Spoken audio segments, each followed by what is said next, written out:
Salve, salve, meus consagrados, tudo bem com vocês? Mais uma semana, mais uma aula de filosofia. Nas últimas semanas, nós estamos estudando sobre as eleições, sobre cidadania, sobre política. Estamos nos aproximando aí das eleições municipais de 2020.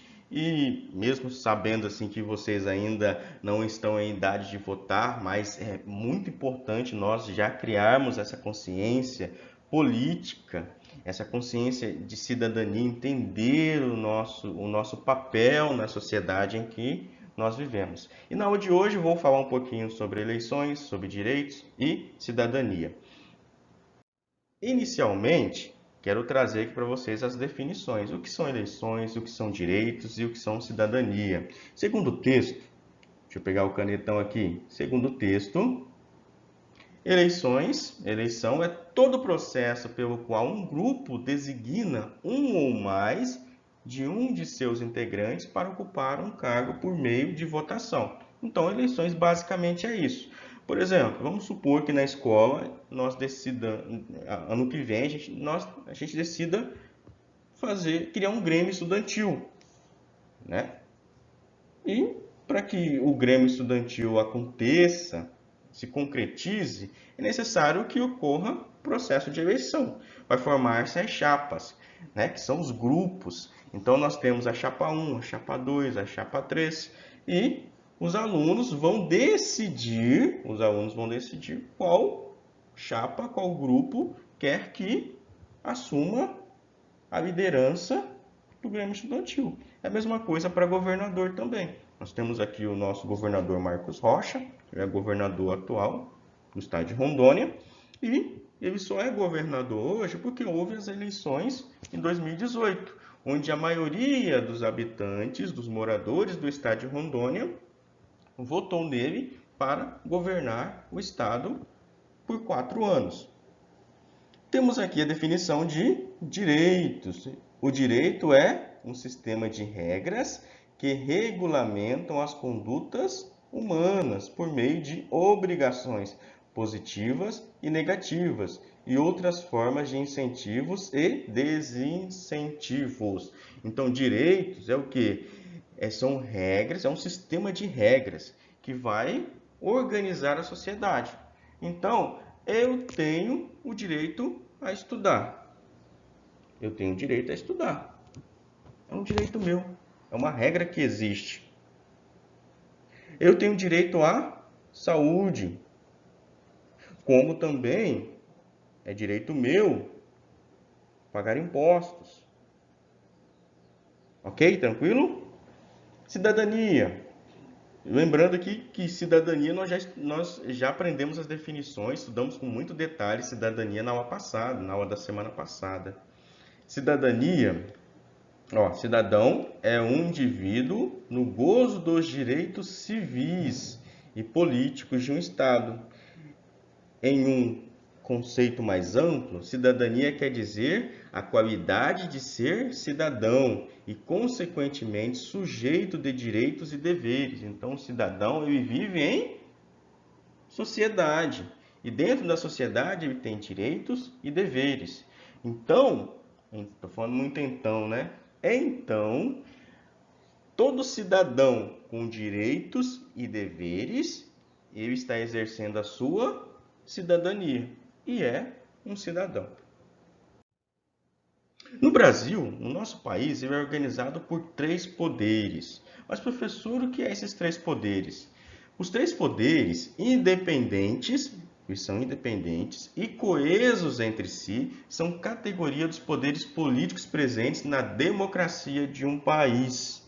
Assim, quando pensamos na política de um Estado, em sua estrutura e organização, existem 3 poderes políticos que norteiam suas ações. São eles o poder executivo, o legislativo, o poder e o poder judiciário. Gente, vamos entender a questão desses 3 poderes dentro de uma democracia.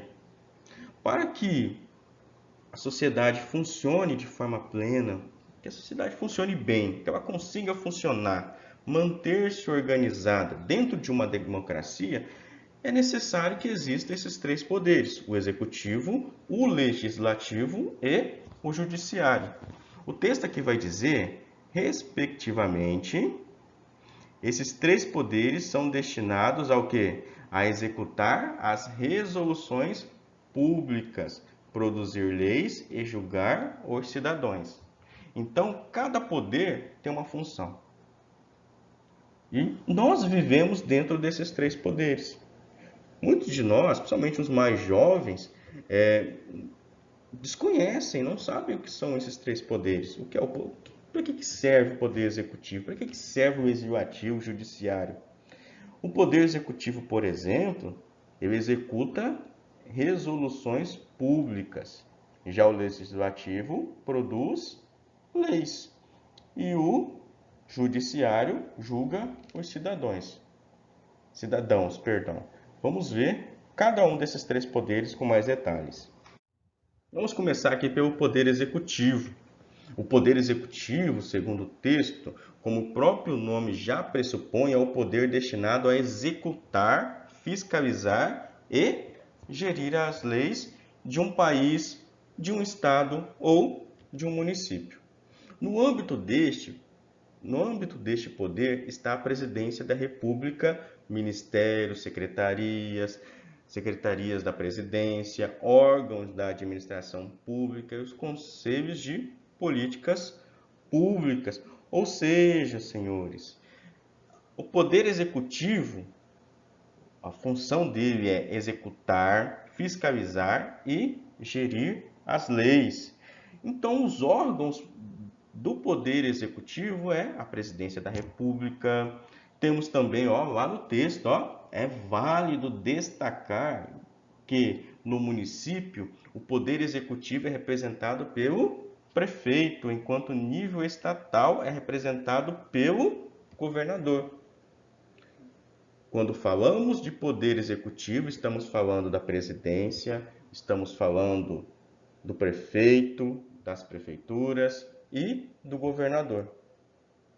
Ok? Certinho até aí? Poder executivo, ele vai executar obras públicas, ele vai fiscalizar e gerir as leis de um país, ou do município, ou do estado. Se é prefeito, ele vai administrar o município. Se é governador, administrar o estado.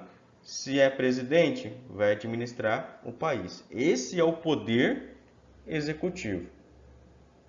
O poder executivo, em grande parte, muitas vezes, não vai legislar, criar leis.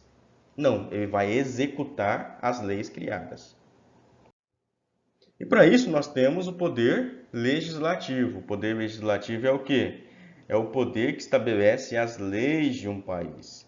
Ele é composto pelo Congresso Nacional, ou seja, a Câmara dos Deputados, o Senado, no caso, os parlamentos, no Brasil não existe parlamento, as assembleias, cuja atribuição central é propor leis destinadas a conduzir a vida do país e de seus cidadãos.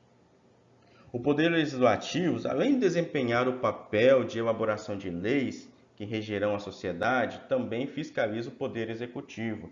Quero lembrar também que nós temos as câmaras municipais.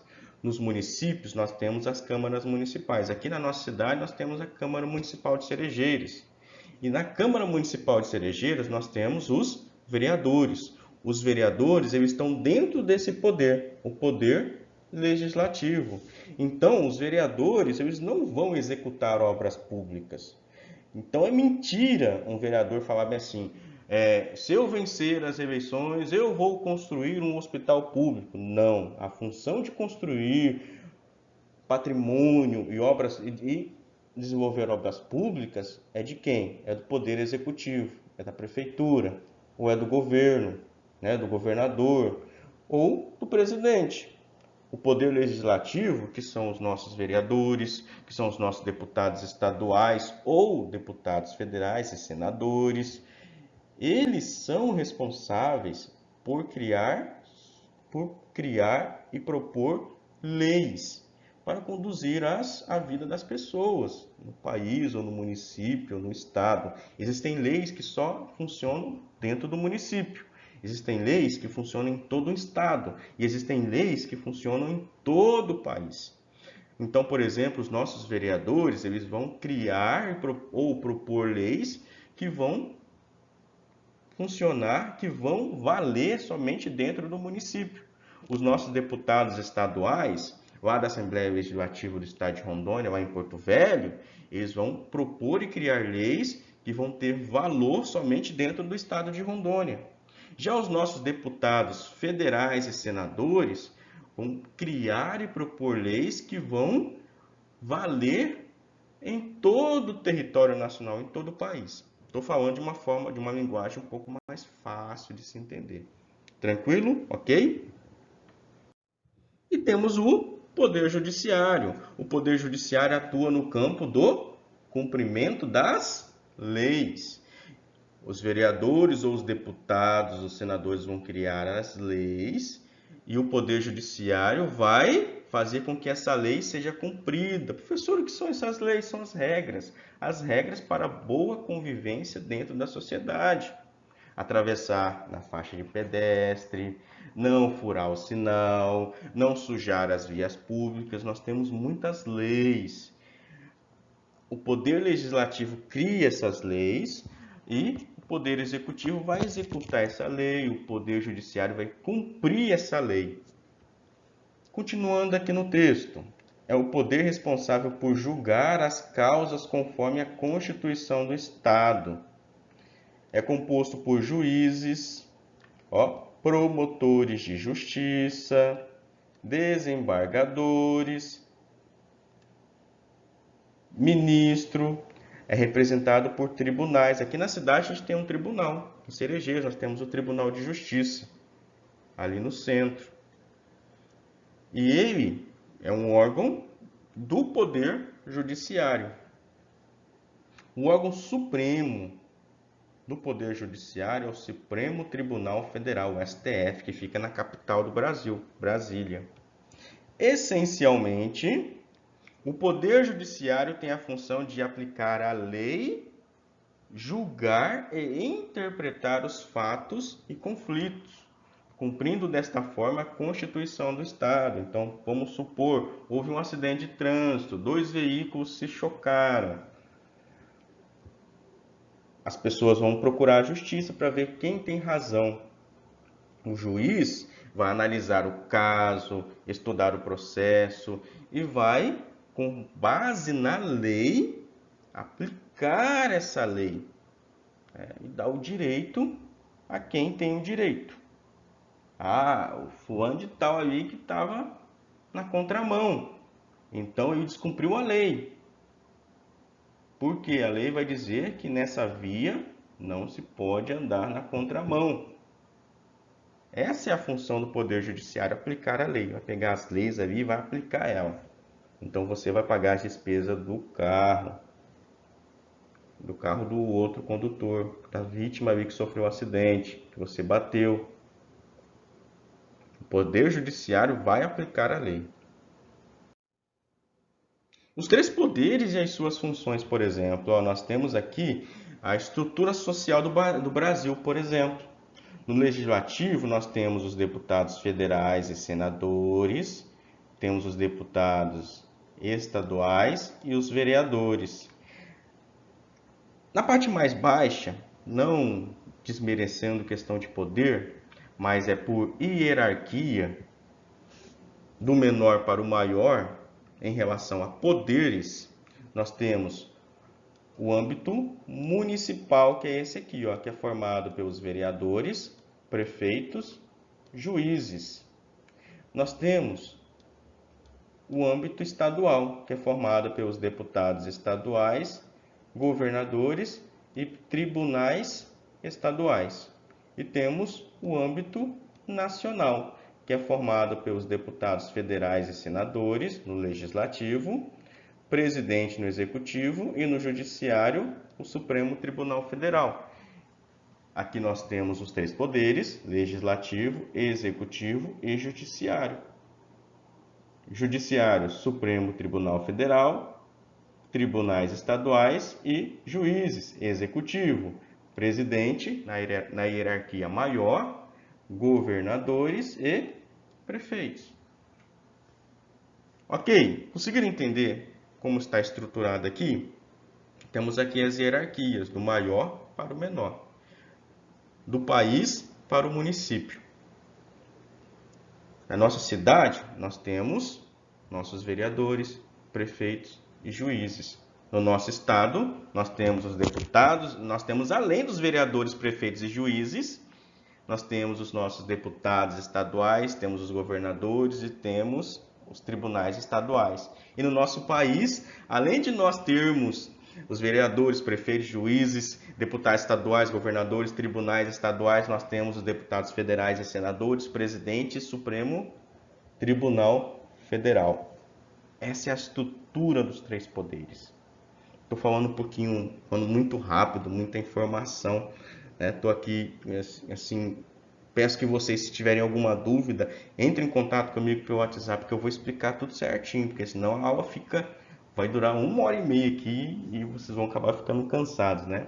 Mas ficou em dúvida sobre alguma informação, entre em contato com o professor, que estou aqui para ajudar.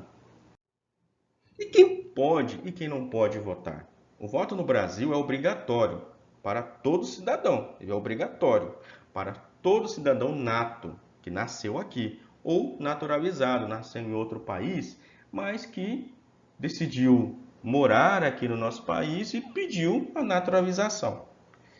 Ele tem que ser alfabetizado com idade entre 18 e 70 anos. Então, se você tem entre 18 e 70 anos, é nato ou naturalizado e alfabetizado, você é obrigado a votar de 2 em 2 anos, porque de 2 em 2 anos nós temos eleições.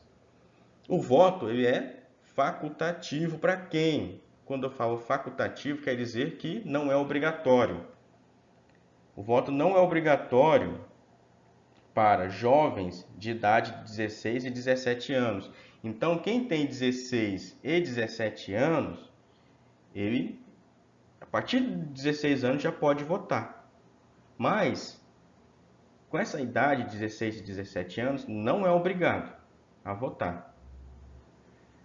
Pessoas com mais de 70 anos não têm mais a obrigação de votar e os analfabetos.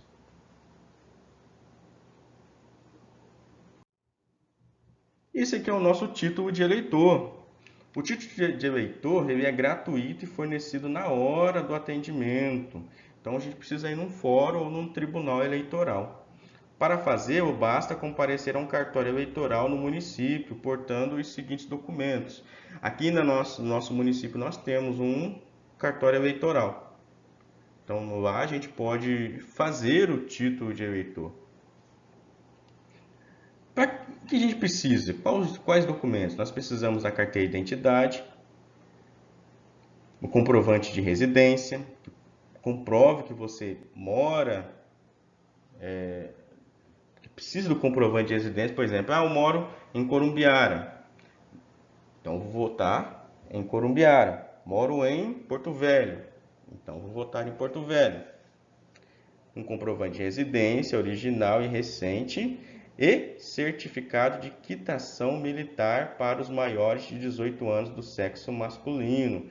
Então, quem é maior de 18 anos do sexo masculino tem que comprovar que está tudo ok ali com o serviço militar, que se apresentou ao serviço militar.